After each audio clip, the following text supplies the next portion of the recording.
Hello बच्चों, let's read this question. The question says, A. Compare the mechanism of sex determination in humans with that of honeybees with respect to chromosome number. B. How is the gamete formation comparable in the above two cases? So यहाँ पे two cases दिए गए हैं. पहला case है कि हमें sex determination को कंपेयर करना है of humans with honeybees with respect to their chromosome number. And second case में कहा गया है कि दोनों में गैमेट फॉर्मेशन में क्या कंपैरिजन कर सकते हैं on the basis of the first case. So to answer this question, let us understand the key concept of this question. Here the key concept is sex determination.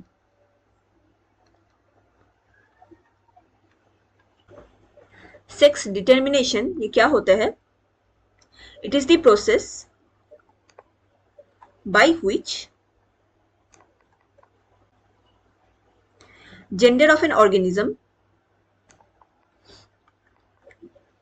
Is established. Now humans के अंदर जो sex determination mechanism हमें देखने को मिलता है, it is known as XY sex determination. And honeybees के अंदर जो सेक्स डिटर्मिनेशन मैकेनिज्म देखने को मिलता है, it is called as haplodiploidy sex determination.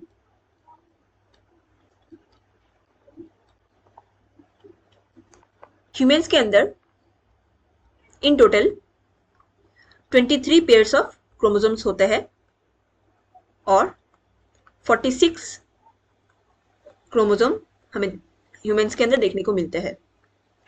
Whereas honeybees के अंदर 16 पेयर्स क्रोमोसोम होते हैं एंड इन टोटल 32 क्रोमोसोम देखने को मिलते हैं.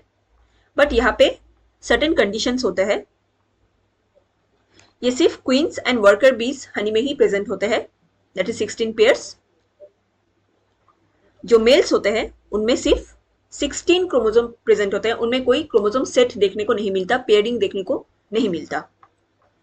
सो अगर हम हनी बीज का सेक्स डिटर्मिनेशन को ध्यान से समझने की कोशिश करें,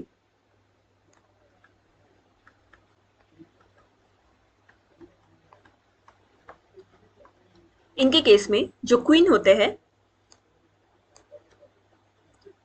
वो एग्स को ले करते हैं. एंड ये एग्स दो प्रकार के हो सकते हैं. एक जो फर्टिलाइज्ड हो जाते हैं एंड दूसरा अनफर्टिलाइज्ड.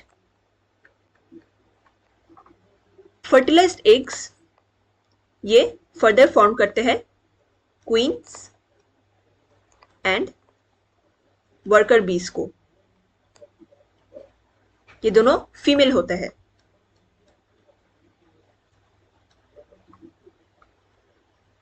व्हेयरएज अनफर्टिलाइज्ड एग्स इससे मेल हनीबीज फॉर्म होते हैं और इनको ड्रोन्स कहा जाता है. जो फर्टिलाइज्ड एग से फॉर्म हुए हैं ये डिप्लॉयड होते हैं एंड जो अनफर्टिलाइज्ड एग से मेल्स का फॉर्मेशन होते हैं ये हैप्लॉइड होते हैं. इसीलिए क्वींस एंड वर्कर बीज में हमें 16 पेयर्स ऑफ क्रोमोसोम्स देखने को मिलते हैं, that is in total 32 chromosomes देखने को मिलेंगे, व्हेयरएज मेल्स के अंदर सिर्फ 16 क्रोमोसोम्स देखने को मिलेंगे. नाउ अगर हम सेक्शन बी को ध्यान से देखें तो यहाँ पे हमें गैमेट फॉर्मेशन का कंपैरिजन बताने को कहा गया है.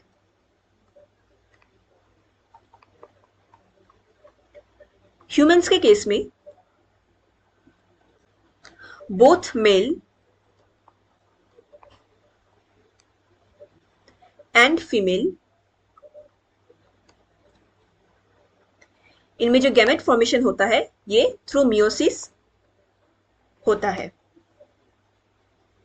क्योंकि दोनों ही that is both male and female diploid होते हैं.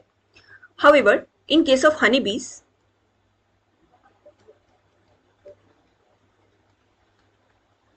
क्वीन से दो प्रकार के एग्स फॉर्मेशन होता है. One is fertilised egg and दूसरा है अनफर्टिलाइज्ड एग. फर्टिलाइज्ड एग से फीमेल्स फॉर्म होते हैं एंड ये डिप्लॉयड होते हैं, जिसकी वजह से इनमें जो गैमेट फॉर्मेशन होगा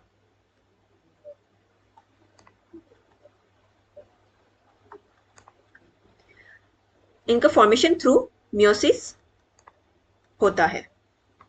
Whereas जो मेल्स होते हैं जो कि अनफर्टिलाइज्ड एग से इनका फॉर्मेशन हुआ है, ये हैप्लॉइड इन नेचर होते हैं, तो इनमें जो गैमेट फॉर्मेशन होगा ये थ्रू माइटोसिस होगा. So this is the gamete formation comparison between humans and honeybees.